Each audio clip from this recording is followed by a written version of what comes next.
ಎಲ್ಲರಿಗೂ ನಮಸ್ಕಾರ. ನಾನು ಡಾಕ್ಟರ್ ರಶ್ಮಿ. ನಾನು MBBS ಮತ್ತು MD in preventive medicine with 15+ years of experience.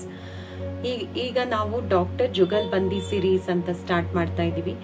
ಏನಿದು ಡಾಕ್ಟರ್ ಜುಗಲ್ಬಂದಿ ಸಿರೀಸ್ ಅಂದರೆ, ಯಾವುದೇ ಒಂದು ಕಾಯಿಲೆ ಇರ್ಬೋದು, ತುಂಬ ಕಾಮನ್ ಕಾಯಿಲೆಗಳ ಬಗ್ಗೆ ಮಾತಾಡ್ತೀವಿ ಇಲ್ಲಿ. ಇದರದ್ದು ಅಲೋಪತಿ ಮತ್ತು ಆಯುರ್ವೇದ ಎರಡೂ ಪರ್ಸ್ಪೆಕ್ಟಿವ್ಸ್ ಬಗ್ಗೆ ಹೇಳ್ತೀವಿ.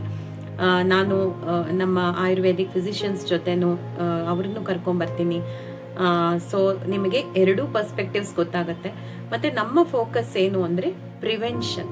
ಹೇಗೆ ನಾವು ಇದರ ಪ್ರಿವೆನ್ಷನ್ ಕಡೆ ನಾವು ನೋಡ್ಬೋದು, ನಮ್ಮಲ್ಲಿ ಇರುವಂತಹ ಹೋಮ್ ರೆಮಿಡೀಸ್ ಇರ್ಬೋದು ಅಥವಾ ಸಿಂಪಲ್ ರೆಮಿಡೀಸ್ ಥೆರಪೀಸಿಂದ ಹೇಗೆ ನಾವು ಪ್ರಿವೆನ್ಷನ್ ಮಾಡ್ಬೋದು ಅನ್ನೋದು ನಮ್ಮ ಫೋಕಸ್ ಆಗಿದೆ.